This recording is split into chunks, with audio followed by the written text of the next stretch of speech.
शेख हसीना के इस्तीफे के बाद राष्ट्रपति मोहम्मद शहाबुद्दीन एक्टिव हो गए हैं। उन्होंने मौजूदा संसद को भंग कर दिया है। साथ ही बांग्लादेश के हालात पर राष्ट्रपति ने सेना प्रमुख के साथ मीटिंग की, जिसके बाद पूर्व पीएम खालिदा जिया की रिहाई का आदेश जारी हो गया। साथ ही राष्ट्रपति ने ऐलान किया कि अंतरिम सरकार के गठन के बाद जल्द ही बांग्लादेश में चुनाव कराए जाएंगे। राष्ट्रपति ने कहा कि आरक्षण के खिलाफ आंदोलन के दौरान गिरफ्तार सभी लोगों को रिहा किया जाएगा। देर रात राष्ट्रपति मोहम्मद शहाबुद्दीन ने बांग्लादेश की जनता के नाम संदेश भी जारी किया। অন্তর্বর্তীকালীন সরকার গঠনের সিদ্ধান্ত নেওয়া হয়। সকল দল ও অংশীজনদের সাথে আলোচনা করে গঠিত অন্তর্বর্তীকালীন সরকার যত দ্রুত সম্ভব নির্বাচনের ব্যবস্থা করবে। বৈষম্য বিরোধী ছাত্র আন্দোলন ও বিভিন্ন মিথ্যা মামলায় আটক সহ সকল বন্দীদের মুক্তি দেওয়া হবে। সর্বসম্মতিক্রমে বিএনপির চেয়ারপারসন বেগম খালেদা জিয়াকে মুক্তি দেওয়ার সিদ্ধান্ত নেওয়া হয়। প্রিয় দেশবাসী, আমি জনগণের জানমাল ও রাষ্ট্রীয় সম্পদ রক্ষায় সশস্ত্র বাহিনীকে কঠোর পদক্ষেপ নেওয়ার নির্দেশ প্রদান করছি। সাম্প্রদায়িক সম্প্রীতি ও সংখ্যালঘুদের নিরাপত্তা নিশ্চিত করতে এবং সরকারি সম্পত্তি রক্ষায় সকলকে এগিয়ে আসার আহ্বান জানাচ্ছি।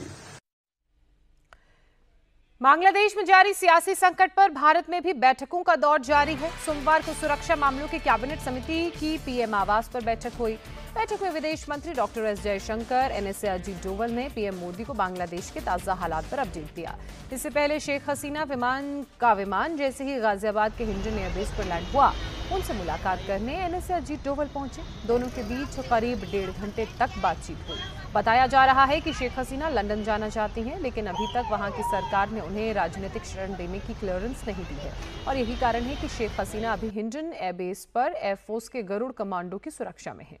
वहीं बांग्लादेश संकट पर भारत के रुख से पाकिस्तान को मिर्ची लगी है। पाकिस्तान के पूर्व मंत्री फवाद चौधरी ने अजीत डोभाल और शेख हसीना की मुलाकात पर एतराज जताया। फवाद चौधरी ने कहा कि बांग्लादेश में पूर्व जन विरोधी सरकार का समर्थन करना भारत को बंद कर देना चाहिए। इस बीच शेख हसीना के बेटे साजिब वाजेद जॉय ने दावा किया है कि उनकी मां इस विद्रोह से बहुत निराश हैं। वो फिर से राजनीति में वापसी नहीं करने जा रही हैं। पूर्व प्रधानमंत्री के आधिकारिक सलाहकार के रूप में सोमवार तक काम करने वाले साजिब वाजेद जॉय ने कहा कि शेख हसीना रविवार से ही अपने पद से इस्तीफा देने पर विचार कर रही थी। उन्होंने अपने परिवार के दबाव के बाद अपनी सुरक्षा के लिए देश छोड़ने का फैसला लिया है। बांग्लादेश में शेख हसीना को सत्ता से हटाने के पीछे जिस शख्स की सबसे बड़ी भूमिका है, वो है एक स्टूडेंट लीडर नाहिद इस्लाम।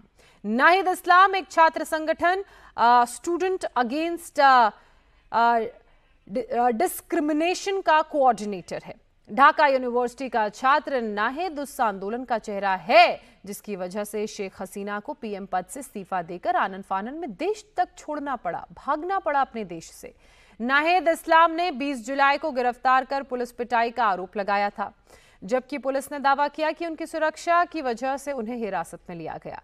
नाहिद इस्लाम जब पुलिस हिरासत से बाहर आया तो आंदोलन उसने और तेज कर दिया। शेख हसीना के देश छोड़ने के बाद नाहिद इस्लाम ने अगले 24 घंटे में एक अंतरिम सरकार के गठन तक की अपील की है।